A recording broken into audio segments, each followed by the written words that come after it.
Hi, everybody. Welcome today. I'm Billy Mitchell, Editor-in-Chief of FedScoop, and I'm speaking with Tom Infantino, the Vice President of Cloud and Cognitive Software for IBM's federal and public sector market. Tom, how are you doing today?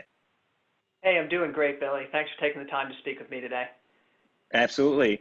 So we're talking today in conjunction with ThinkGov 2020, IBM's digital summit this year. Couldn't do it in person due to the pandemic, but they're still having a really robust event, just like they would in person typically, with a lot of top trends and themes that are going on in the government space, the government IT space. And one of the big ones I wanted to start with you today, Tom, on is multi-cloud.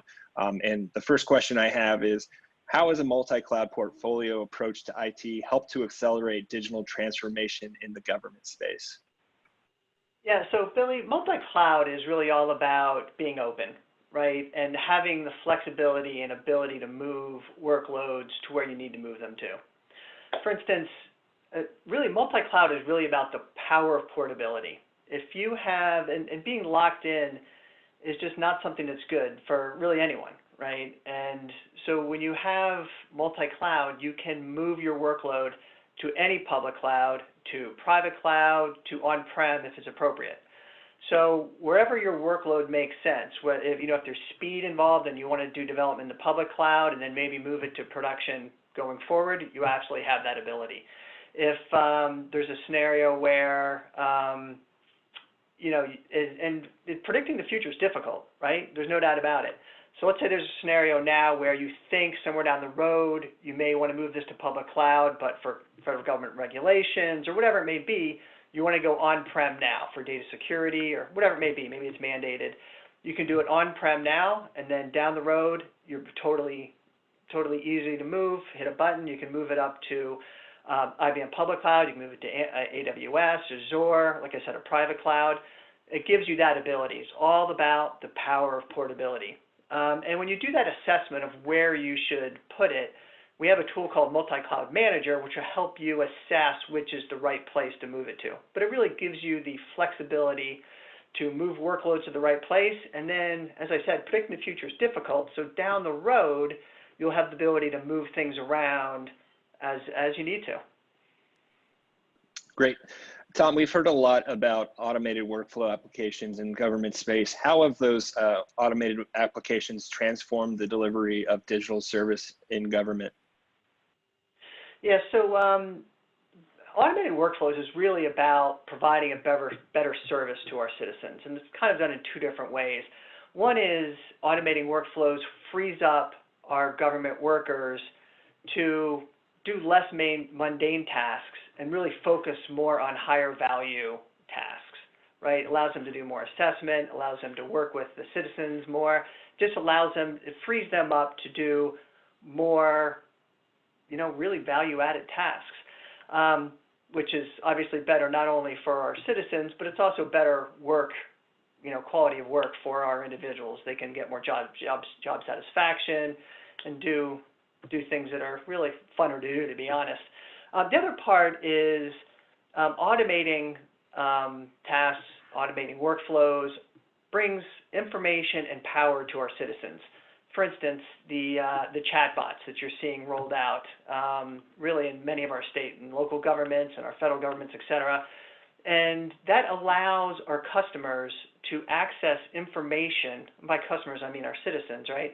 Allows them to access information when they want to, when they need to, right? Everybody has different schedules. We're in a dynamic time.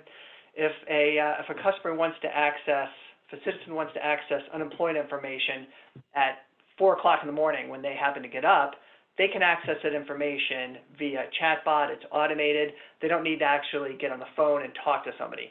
So empowering our workers to do more value-added tasks and bringing information and power to our citizens so they can access the information they need, is both, it's kind of two sides of it, but it's really both powerful in the way that we're going forward around automating processes. And Tom, obviously security is still an integral part of all of this. What are, maybe two top priorities you can think of for protecting government data in this landscape? Yeah, there's no doubt, Billy, and this is not Wall Street Journal front page material, but security is top of mind for everyone, right? It's obviously, we don't need to go into why it's important or how it's important, right? But it's absolutely top of mind.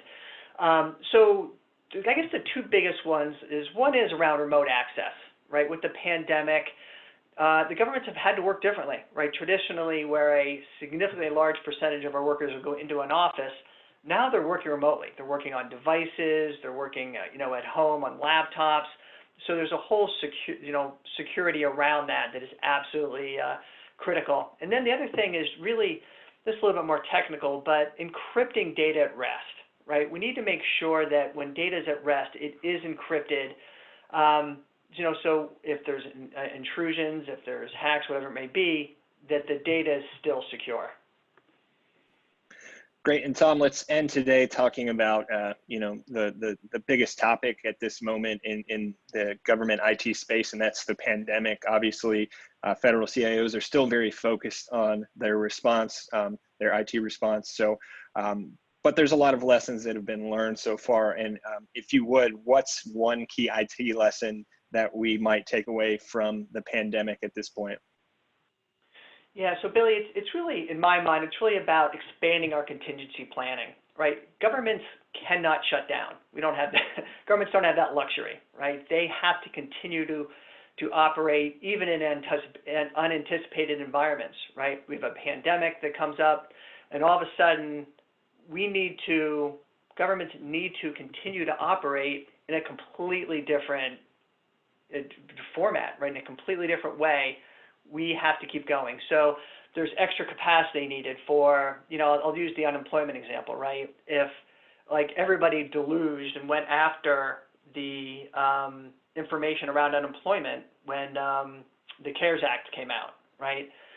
We have to have extra capacity to be able to scale quickly, right? So if everybody has to go work from home, are we equipped to do that? If we need to scale and get extra capacity to ramp up our unemployment information website, we have to be able to do that. So we have to be able to ensure that we can get food, like for lunches for the kids, right? People depend on that type of stuff as a service we're providing to our citizens. We can't shut that down if a virus comes up. So we really need to expand and look at all the different things that could go wrong, and are we equipped to handle that from a contingency planning perspective. Great. Well, Tom Infantino, that's all I have for you today. I appreciate your time, and look forward to hearing from you again in the near future. But until then, stay safe and stay healthy. Thanks. Thanks so much, Billy. Really appreciate it.